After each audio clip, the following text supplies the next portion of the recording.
Chef, I was recently diagnosed with type 2 diabetes. My doctor says I need to lose weight, exercise, and make big changes to my lifestyle. But I don't know where to start. I am overwhelmed. Help! I need some good advice.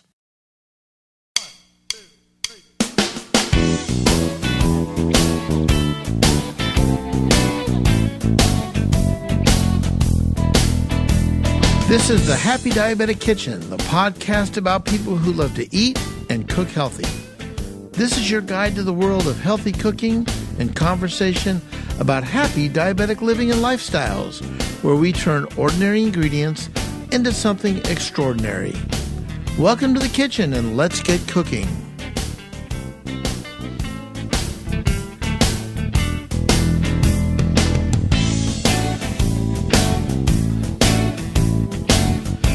Hello, everybody. I am Chef Robert Lewis, the Happy Diabetic, and this is the internet's most delicious cooking podcast. I am so happy you're here in the kitchen, getting ready to explore a healthy diabetic lifestyle. If you're new to the show, welcome. I am so happy you're hanging out in my kitchen. Hello, Jace. How are you? Hey, how's it going? Good. What's up? Not too much. Excited to do a podcast today. Awesome. Did you have a good week? I did. It's been a good week. Cool. Hey, today we're talking about a few different topics, but one is this idea of making small changes to your lifestyle to kind of enhance your health. Jason, any small examples of lifestyle changes that you've experienced over the years? Oh, for sure. I've made a lot of changes in my life regarding like diet and exercise over the years. One of the earliest ones I can remember is back when I think I was in high school. I just made the choice to stop drinking sugary soda, and I just picked up diet soda.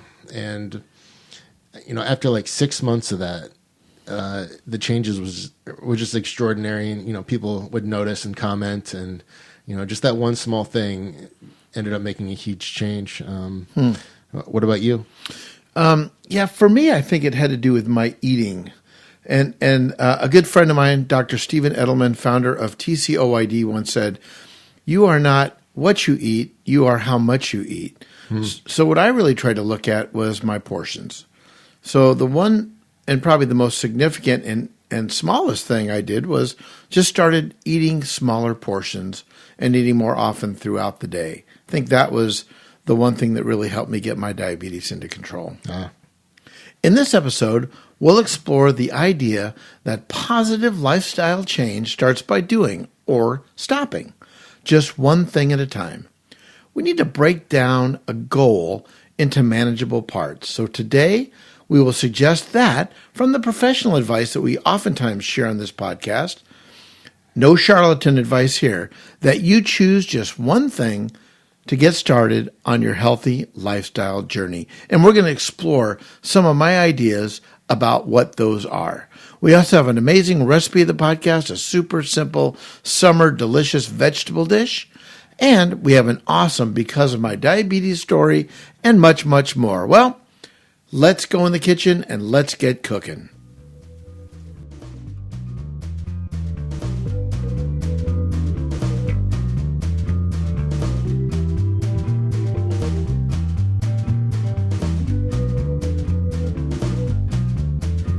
So we're going to start off with a segment that I really love, and it's simply titled, Because of My Diabetes Story. So think about it this way, simply finish this statement, because of my diabetes, blank. Something positive, lemonade out of lemons.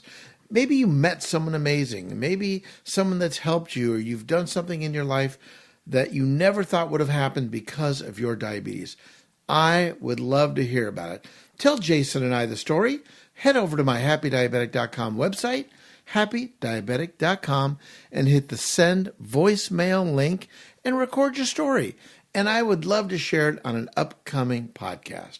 Today's Because of My Diabetes story comes from a young woman in graduate school and an athlete who has been living with type 1 diabetes since she was 5. Okay, Annie, take it away. Hi, Chef Robert and Jason. My name is Annie, and because of my diabetes, I've learned to celebrate even the smallest of victories in my life. I was diagnosed with type 1 diabetes at age 5, and for the past 17 years, I've really tried to define my disease instead of letting it define me. I never wanted diabetes to keep me from doing the things I loved. And so I quickly learned that I needed to celebrate even the smallest of diabetic victories in my life. Whether that was going a whole day with blood sugars that were in target range, or celebrating bigger successes like competing as a college athlete. Although diabetes does bring difficult days, I know and I'm confident that it's made me a stronger person. And so for that, I'm grateful for my diabetic journey. Thank you, Annie. That was really inspirational. Now, I've got a recipe of the podcast I want to share very quickly. It's super simple and super easy. Now, in the spirit of full disclosure, I want to let you know that Annie is my niece. She is an amazing type 1 diabetic, and actually this recipe was inspired by her, and actually she helped me put it together. So here it is. It's called my Annie's Vegetable Boats of Love. Here we go. Super simple. Get a couple bell peppers, wash them up really good, cut them in half. So now what you've got is 2 or 4 cups of bell pepper, whole bell pepper. Trim out the seeds, fill it with a little ranch dressing, then start piling in your favorite vegetables. Broccoli, asparagus, sugar snap peas, carrots, celery. And you've got this, if you can imagine, a little vegetable boat where you can eat your vegetables with a little ranch dressing, and then you can eat the veggie boat of love afterwards. It's a great snack, and this is a snack that your kids will love to make. Head over to happydiabetic.com. You'll find the recipe in my favorites. Enjoy. It's really fun to make and really delicious. And Annie, thank you. Just so you know, no one loves you more than me.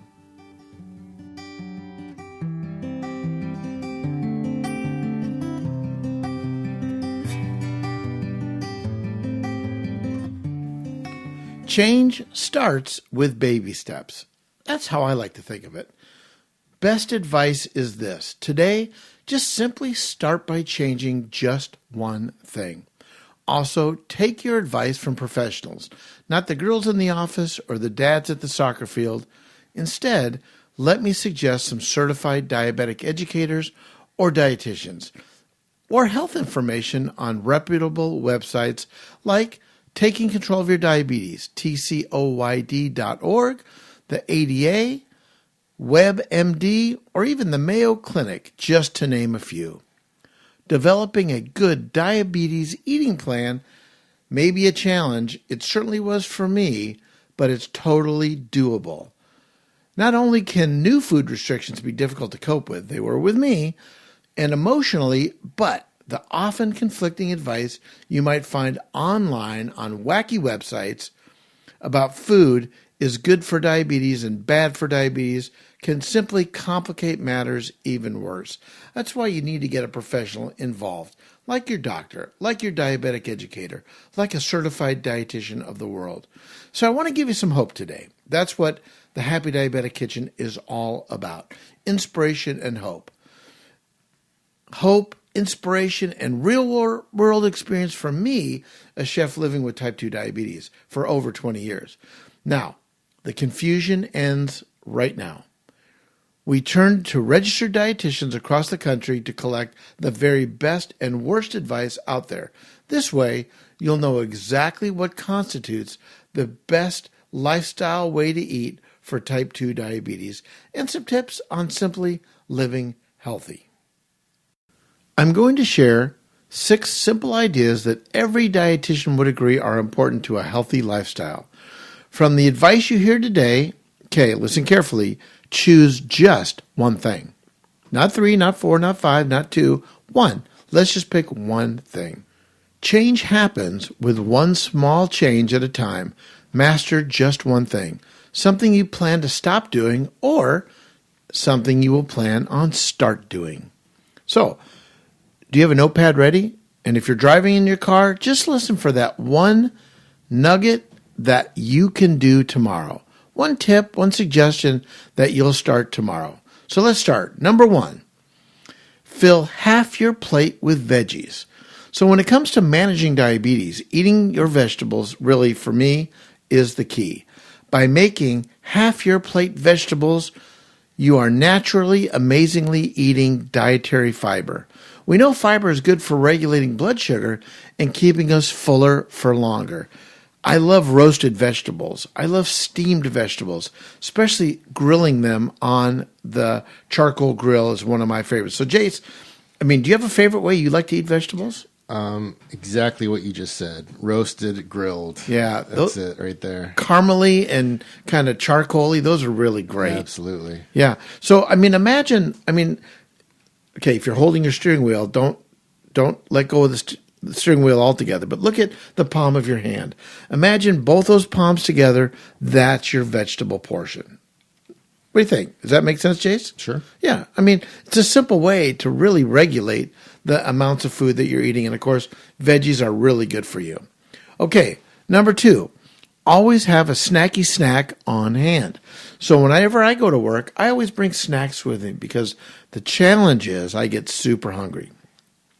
So if I have a breakfast and no snacky snack and go right into lunch, I'm ravenously hungry and will probably overeat. So for me, my snacks are simply cheese and crackers. It could be an apple, it could be a banana, it could be some carrots or celery, a little ranch dressing, something like that, just to curb my appetite. Always have a snacky snack on hand. Number 3, don't skip breakfast. Jace, are you a breakfast eater? I go through kind of phases where I'm absolutely all about breakfast, and then, sometimes not.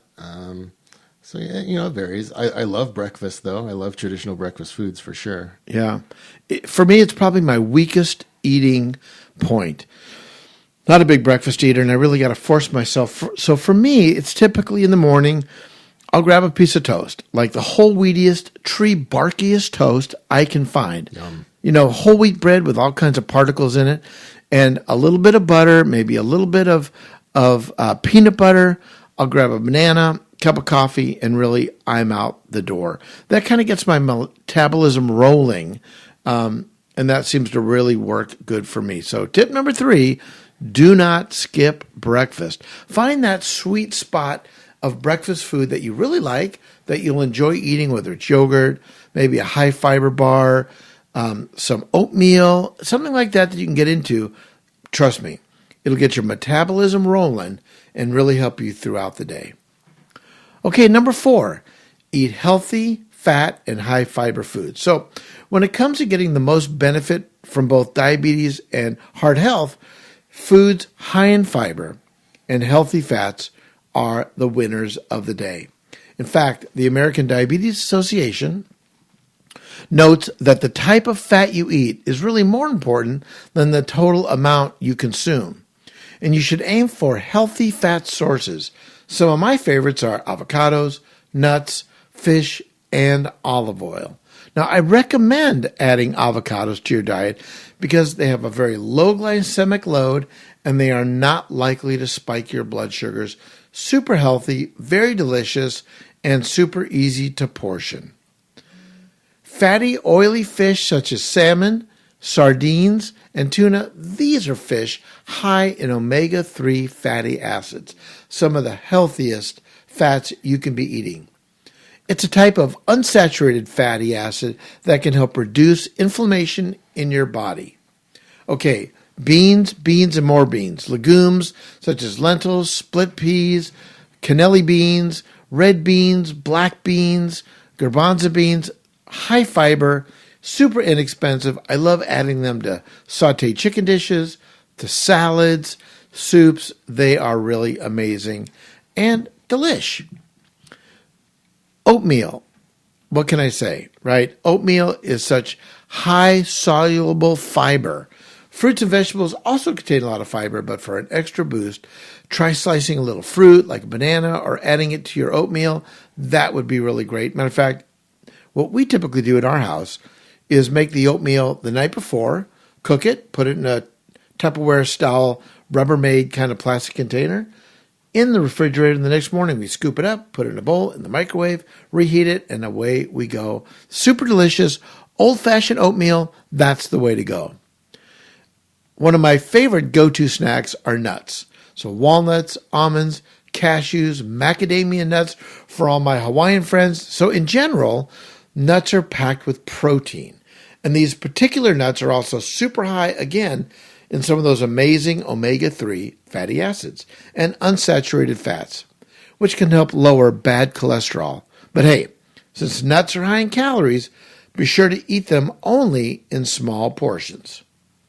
Next, berries, blueberries, raspberries, strawberries. Not only can blueberries and strawberries satisfy your sweet tooth, but they may help your heart health as well, and super high in omega-3s. Now listen, I had someone come up to me the other day. Matter of fact, I was at the ADA conference in Orlando, and we were talking about health and eating, and someone said, well, I'm a pretty newly diagnosed type 2 diabetic, and my doctor said I should never eat raspberries and blueberries because there's too much sugar. Okay, so listen, here's what I know. Everything in moderation. You've heard me say that before. And all I can say is every food is part of a healthy diabetic lifestyle way of eating. Now, you may have something that causes you to shy away from those foods, and maybe your doctor has reasons like diverticulitis or I don't know. I'm not a doctor. My mother wanted me to. All I know is berries are really good for you, really healthy, but again, in moderation. You're not going to eat 15 strawberries. You're not going to eat 4 pints of blueberries. You know, everything in moderation. That way you can enjoy the food you love and more of them. Okay, next would be olive oil, canola oil, those kinds of oils. Cooking with these types of oil can help boost your intake of healthy fats. They're super rich in monounsaturated and polyunsaturated fats, which can help reduce cholesterol. Now, Jason and I did an amazing podcast episode. Matter of fact, it was where we tested olive oil and chatted about olive oil. That was episode number 12. Check it out. A lot of fun. We did a blind olive oil tasting and took all the mystery out of olive oil.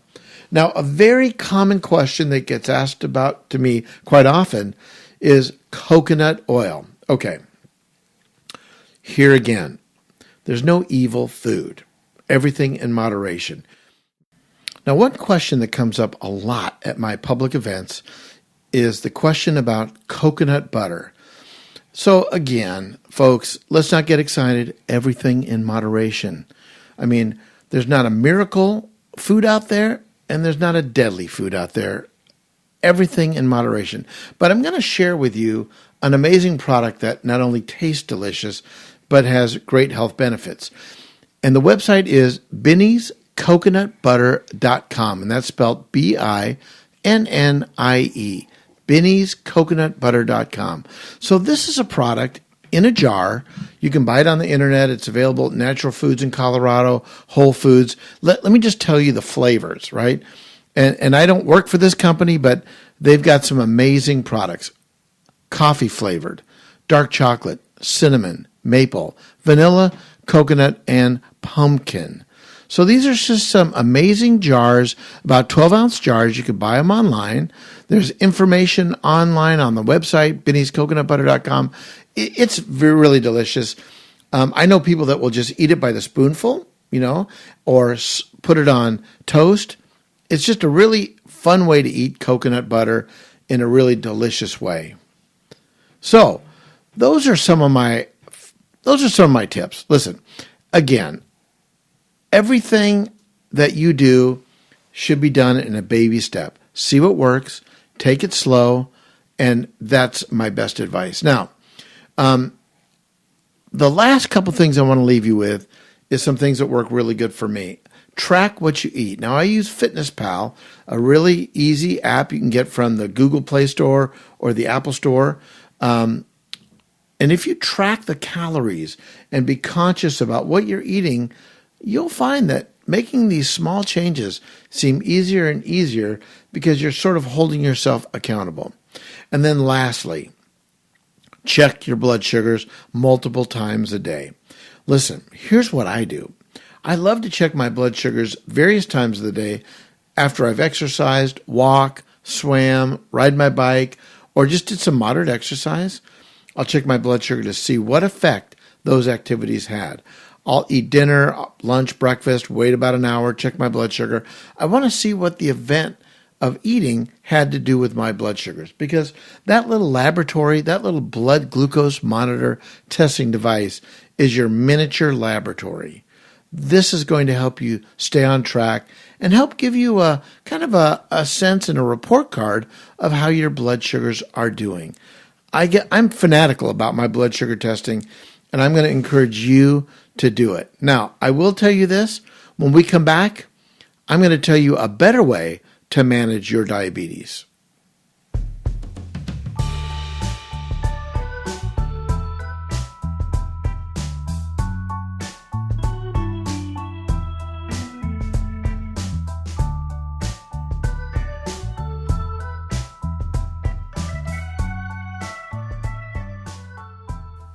So it's now time for me to check my blood sugar. We do this at every podcast. I've got my One Call Express blood monitor glucose tester. I'm going to insert the test strip.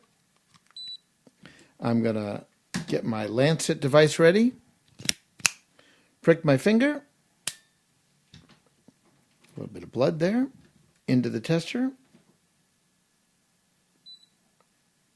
3, 2, 1, the countdown. Here it is. And the number is 145.